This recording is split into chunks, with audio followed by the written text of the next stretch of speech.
I'm Mike Motley, I work in Harvey's depot, and 25 years ago I was working in the brewery cellar when the floods happened.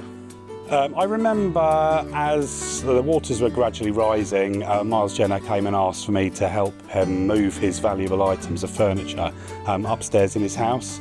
And by the time we'd done that, we came out and we thought, well, it's time to leave. Went out to Cliff High Street, which had basically become a completely fast-flowing river, so there's absolutely no way we were getting out that way.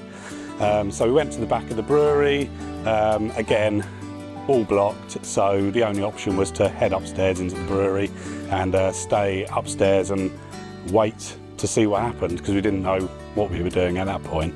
After we sort of got out of Mr. Jenner's house, we ended up in the bottle stores and sort of waiting to see what was going to happen. So we cracked into a crate of beer, much to the disgust of Derek, who was the bottle storeman at the time. Explained to him that, you know, all the devastation around him, it really wasn't going to make much difference, a couple of bottles.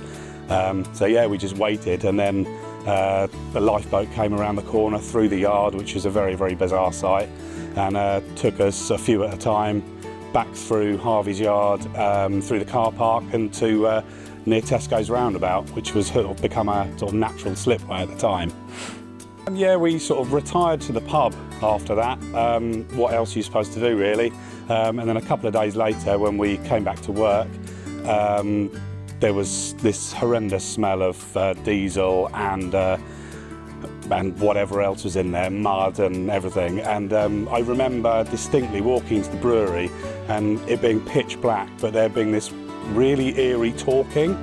I couldn't work out what it was, but there was a radio that had been on when the floods came up, and obviously was still on, and it was a very, very strange thing to be sort of greeted by Radio 2 and nothing else. I just remember with the tidy up, it just being, just shoveling mud really, and just trying to clean everything as best we can. And obviously we couldn't get any beer out for a good couple of weeks, which led rise to the Ouse booze. And the other memory is just throwing away hundreds and hundreds of bottles of expensive port and things like that, which was heartbreaking. I'm sure we could have drunk them, but we weren't allowed.